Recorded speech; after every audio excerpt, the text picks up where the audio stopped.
बहुत समय पहले की बात है। किसी गांव में एक गरीब ब्राह्मण रहता था।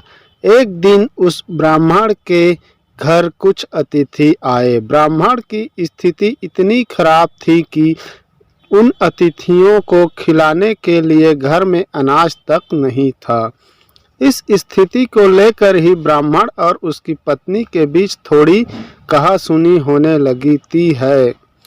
ब्राह्मणी कहती है, तुम्हें पेट भरने योग्य अनाज कमाना भी नहीं आता है। इसी का नतीजा है कि आज घर में अतिथि आ खड़े हुए हैं और हमारे पास उन्हें खिलाने के लिए कुछ भी नहीं है। इस पर ब्राह्मण अपने पत्नी से कहता है, कल कर्क संक्रांति है। मैं कल भिक्षा लेने के लिए दूसरे गांव जाऊंगा। वहां एक ब्राह्मण ने मुझे आमंत्रित किया है। वह सूर्य देव की तृप्ति के लिए कुछ दान देना चाहता है। तब तक जो कुछ भी घर में है उसे आदर सत्कार के साथ अतिथियों के सामने रखो। ब्राह्मण की यह बात सुनकर ब्राह्मणी कहती है, तेरी पत्नी होकर मैं कभी सुख नहीं भोगा है। न कभी खाने को मेवा मिष्ठान मिला, न ही ढंग के वस्त्र और आभूषण।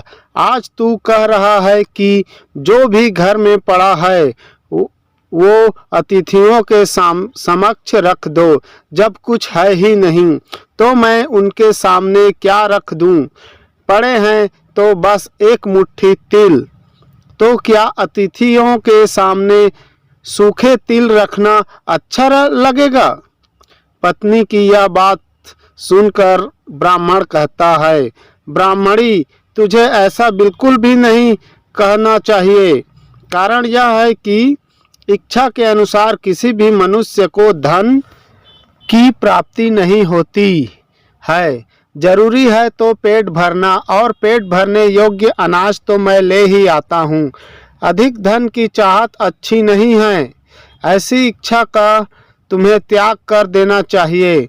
अधिक धन की इच्छा के चक्कर में मनुष्य के माथे पर शिखा बन जाती है।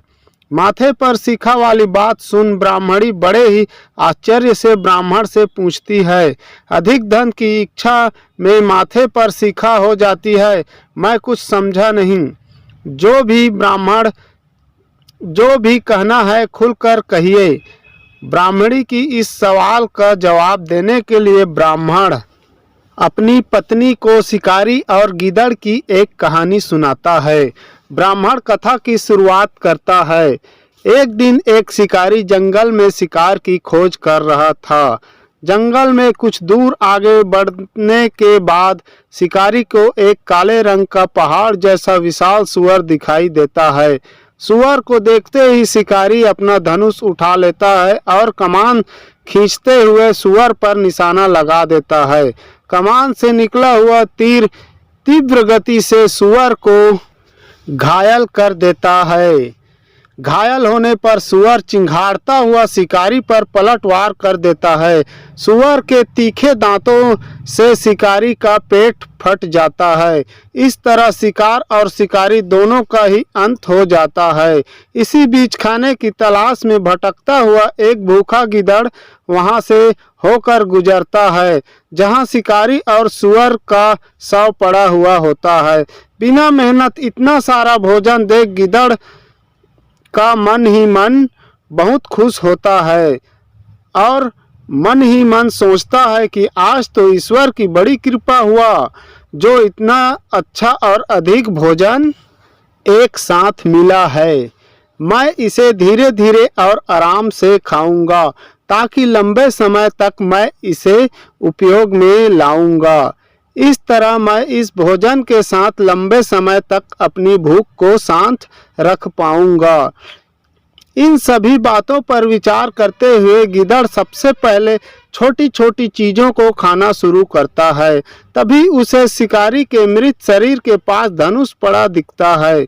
गिदड़ के मन में पहले उसे ही खाने का विचार आता है और वह धनुष पर चढ़ी डोर को चबाने लगता है। गिदड़ के चबाने से धनुष पर चढ़ी डोर टूट जाती है।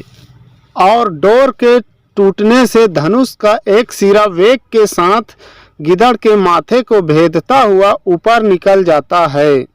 गिद्धड़ की माथे को भेद कर धनुष का जो सिरा गिद्धड़ के सिर पर निकल आता है, वह ऐसा प्रतीत होता है मानो गिद्धड़ के माथे पर शिखा निकल आई हो।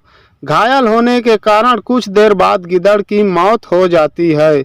इतना कहते हुए ब्राह्मण कहता है, ब्राह्मणी, इसीलिए मैं कहता हूँ कि जरूरत से अधिक लोभ से माथे पर शिखा आ जाती है। यह कथा सुनने के बाद ब्राह्मणी कहती है, ठीक है, अगर ऐसी बात है तो घर में जो मुट्ठी भर तिल पड़े हैं उन्हीं को मैं अतिथियों को खिला देती हूँ। ब्राह्मणी की यह बात सुनकर ब्राह्मण संतुष्ट होता है।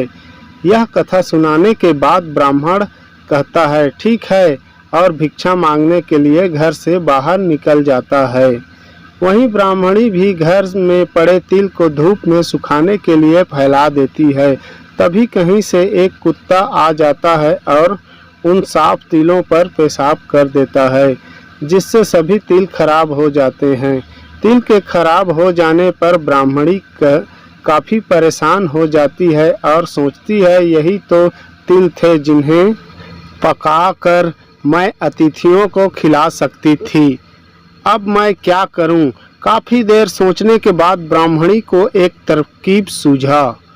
उसने सोचा कि अगर वह गंदे तिलों के बदले साफ तिल देने की बात कहेगी तो कोई भी आसानी से मान जाएगा।